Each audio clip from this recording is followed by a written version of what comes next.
Hey, good morning, everyone. Welcome back to the coffee break. Thanks for joining me. I'm going to take my shades off. And I thought today we get together and sit down, chill out a little bit, and have a little story time again. I enjoyed doing story time. Did that on the last video when we were talking about positive and negative energy fields and places where that exists, and paranormal and UFO activity. Did I see a UFO and all that? So that was kind of fun. And today I want to tell you some more stories. You know, you can't go through life without experiencing something and then telling a story about it later on. And on hindsight, they can be pretty funny, but when they're actually happening, they aren't necessarily funny, right? Anyways, I'm going to have another story time today, and I want to take you through a couple of experiences I've had, and I want to preface that by asking you this question. Have you ever been scared for your life? I mean, truly scared for your life. I know I have, and I've got a couple of stories that I just want to share with you that are truly that fit into that category. We're not talking it's Halloween time and you'll get scared at the haunted house kind of thing where people jump out at you with chainsaws and go boo and scream at you and all that. We're talking about being really truly scared because you really didn't know what was going on. And I'm sure that if you've done any kind of traveling, you've had some kind of experience where you had a moment like, oh my gosh, what was that? And you were truly kind of scared for a minute, and then it just passed by pretty quick. Like anytime you travel on an airplane that has some severe turbulence and you're going through storms and you have no idea why that pilot is flying that plane in this time at this time in this weather. Oh yeah. That's when I learned never to sit in the back of a plane during storms. Never again. Anyway, so the question of the day that leads to my stories is, have you ever been scared for your life? And I want to start off with the first story, which was when I was in my 20s. I was on tour with a children's theater company, and we would go through all these small towns in Texas. You know, all these podunk towns where there's nothing but fields for miles and miles in between them. And we would go and we would go to all the little elementary schools and perform a little play for them. It could be Hansel and Gretel, Little Red Riding Hood, or Christmas play, or something like that. And these little podunk towns, when they get an assembly program that comes in and performs for them, it's like a rock concert for these kids. So that was fun. And of course that has nothing to do with being scared, but this is where I was and what I was doing at the time. And we would have moments where we would have a weekend off. And I remember one time the producer, who was also our roadshow manager, was taking us to stay at a farm in Crockett, Texas, somewhere in that area. And it was, I think, a farm that was owned by his dad. And I don't think it was a permanent home. It was like a little vacation home of some sort. And it was located on this body of water that I would liken to that really of just a giant pond more than a lake. But you could go out there in a little rowboat if you wanted to and, you know, paddle around. Anyway, we went out to this farm out in the middle of nowhere, of Crockett, Texas area, and we were going to stay the weekend there. And I decided to go off for a little walk down by the pond all by myself.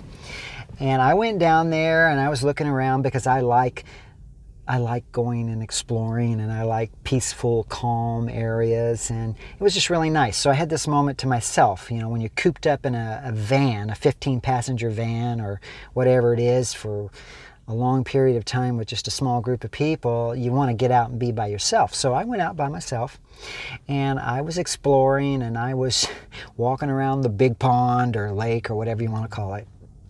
And I looked back, and up at the top of that little hill that I had come down from the house, I looked up at the house, and it was kind of an A-framed house that, when I looked at it, I thought, that, you know, it doesn't really look like the Amityville Horror House, but it has that sort of essence to it, you know what I'm saying? And I thought, well, that's kind of odd that I just thought that. It's just an A-frame house up on a little hill overlooking a little lake or a pond. And it was around sunset when that happened. And I thought, okay, well, I just shrugged that thought off, and I went back up to the house a little later, and I took a room that was on the bottom floor. And it was like 2 or 3 stories of bedrooms all over the place, and I was like what would be considered the basement floor. And in the room that I was going to stay in, I was really by myself, but there must have been 6 bunk beds in that room. And I decided to just spend the night chilling out by myself and let everyone else do their thing all over the house. And, you know, that's all. So I went into my little room. All the lights were off. There was one girl that was sitting in the room outside, the open area room that was outside the room that I was staying in.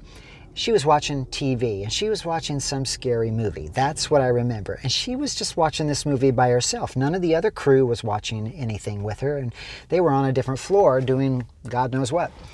In any case, I was just deciding I was going to chill out and rest in this room, and the lights were off. And because I didn't mind just sort of sitting in the dark. I know, I'm a little wacko that way. Anyway, the next thing I remember is hearing this blood-curdling scream and these gunshots flying right outside the window of my room. And I just sort of jumped up, all scared like, thought, oh my God, there's some killer in the house.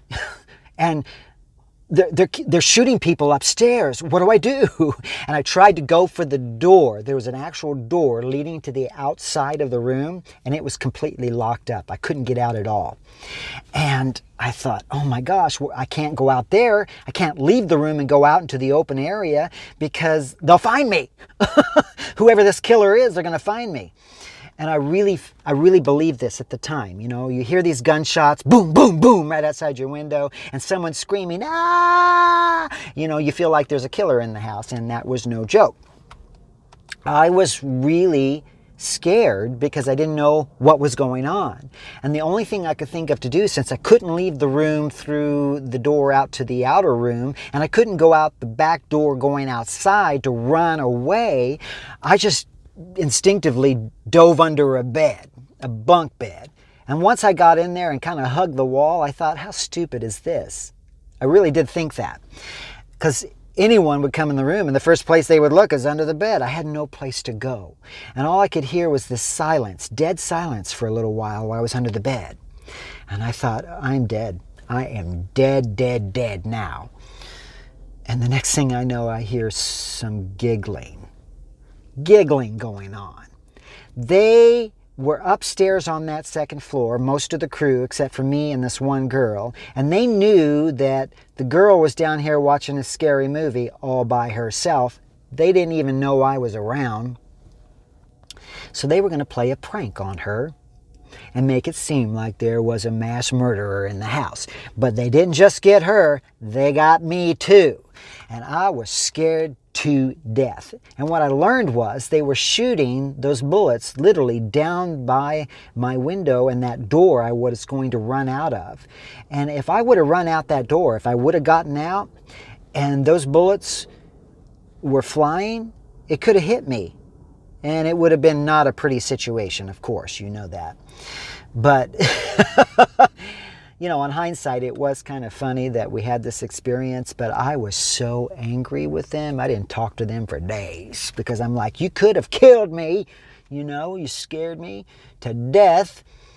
Turns out they were using blanks in a gun, but at least I think I remember they were blanks. But if they weren't, it would not have been a pretty situation. But that's my scared for my life story, number one. I want to tell you one more without going too much longer. And that was a time that I took a sabbatical and got away from the world as I know it, which could be a whole nother video series. But I'm just going to tell one little story from it. And that's when I decided to leave the United States and take a month sojourn to Africa. And there are a lot of experiences I had in doing that. A month in Africa is a long time, and there are a lot of stories. But the one that had me really running scared that I can remember off the top of my head was when I hit Nairobi. And I landed in Nairobi, and I decided to go into the American Embassy to register my presence in that country, which I'm really glad I did. Because at that time in 1997 is when that was, I recall there was just not a whole lot there in Nairobi. Nairobi was the biggest city in Kenya, I think, and everything else was like a thatched hutch village. But I registered myself at the embassy, and the woman behind the counter told me, now when you go back out of here, you take good care of yourself. Be careful. I said, oh, I will. She said, no, be careful. And I thought, okay, sure. Now, again, I was still young. I was probably in my later 20s. Maybe early 30s. And yeah, it was my early 30s. And I went in and I did that, and then I left. And hearing that message, I walked right out into this mass array of Africans, native African people. And I felt, as I was walking my way back to the hotel that I was staying at, which was more like a hostel, that I was the only white person there. And it felt like I was just like this in a bunch of mosquitoes, a bunch of people just hovering around you, like a bunch of mosquitoes. I certainly wouldn't want to describe it in a very negative connotation that way of people, but that's how it felt. And as I'm walking back, this guy approaches me and starts talking to me about seeking asylum from the diamond mines in South Africa, and he needs my help. And sits down to talk to me about it at this little, I don't know, tavern of some sort. And I felt backed in a corner, and I started getting scared. I thought, this guy, they're out to get me. And I thought, he told me his story, and I'm like not believing him. And I'm thinking, how am I going to get out of this situation? They're going to take advantage of me, and who knows, I'll be a dead man in Africa and no one would know it.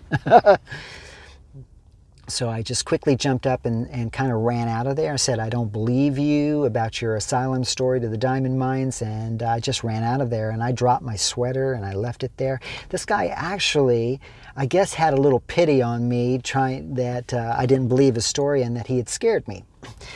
That I was trying to protect myself in some way. And he came after me and gave me the sweater, and I gave him the dirtiest look and just grabbed my sweater and ran back to the hotel and locked myself in. And I had to get out of Nairobi very quickly because I'm like, there's just too much, all kinds of who knows what going on here. I don't want to be here anymore. And the truth be told, that lady at the embassy was right. She said, be careful. They'll take advantage of you and scam you, and you never know if you'll disappear tomorrow. And I truly felt like I was really close to that, and that's how I felt. I was scared to death in that moment, and it happened right after she told me that at the embassy. So, be alert, be aware when you're out there in unknown territory, folks. And I want to tell you, those are my little scary stories for today. And I would like to hear your scary stories. So if you got some to share, post them down in the comment boxes below. And if you like this video, give me a big thumbs up. Don't forget to subscribe and hit the notification bell so you'll be a part of the conversation and be notified when the next video comes up. And hey, share this video with other people you know. Email blast it, social media blast it, whatever. I'd love as many people to be involved as possible. So that's all I got for you today. And until next time, y'all have a great day. I'll be seeing you. Bye-bye.